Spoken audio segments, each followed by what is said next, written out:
Assalamualaikum.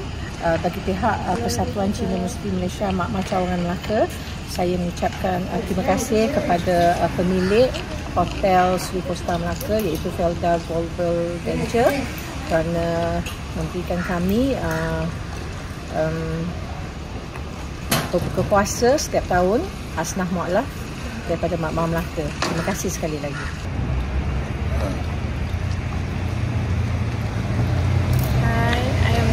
From Algeria. Thank you for inviting us to iftar. Assalamualaikum, Ramadan Mubarak for all Muslim inshallah, Malaysian, Algerian, all Muslim in the world, and thank you for inviting us for tonight. Most welcome, sir. It's a pleasure.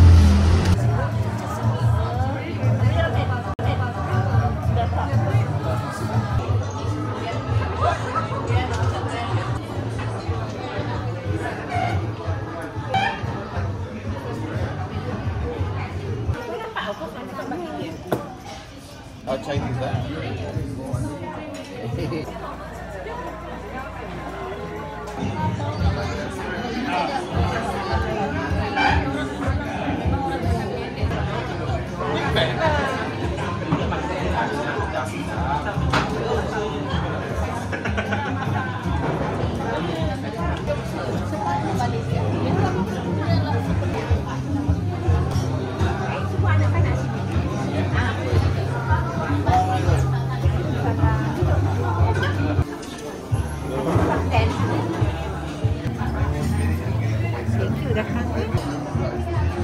Terima kasih datang.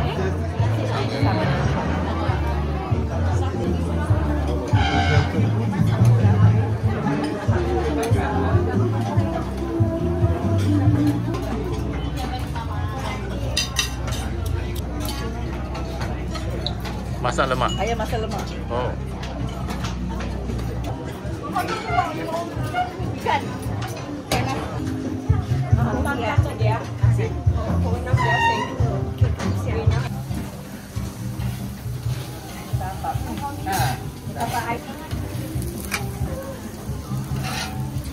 Ayam terima kasih. Terima kasih.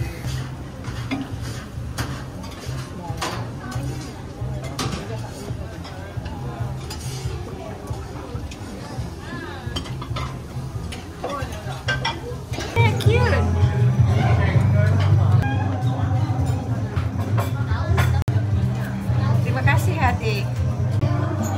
Terima kasih. Video is it? Okay, done Yeah. Felda Travel ke Felda Global Ventures? Kita juga Felda Global Ventures. Dan terima kasih kepada Assalamualaikum. Kami daripada Persatuan Cina Muslim Malaysia Makmah Cawangan Melaka mengucapkan jutaan terima kasih kepada Hotel Sri Costa dan pemilik Felda Global Venture dan juga semua peminfak-peminfak yang telah menginfakkan juadah berbuka puasa kepada Asnah Mu'alaf. Kami amat menghargai kerana disantuni setiap tahun. Terima kasih sekali lagi.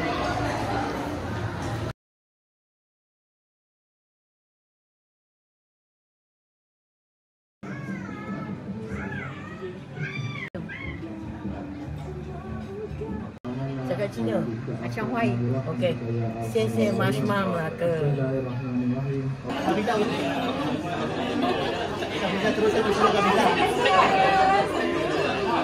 Teruskan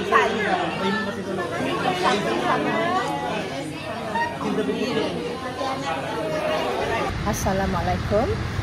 Bagi pihak Persatuan Cina Muslim Malaysia Makmah Cawangan Melaka, saya mengucapkan jutaan terima kasih kepada Hotel Sri Costa kerana memberi kami juadah berbuka puasa setiap tahun. Terima kasih.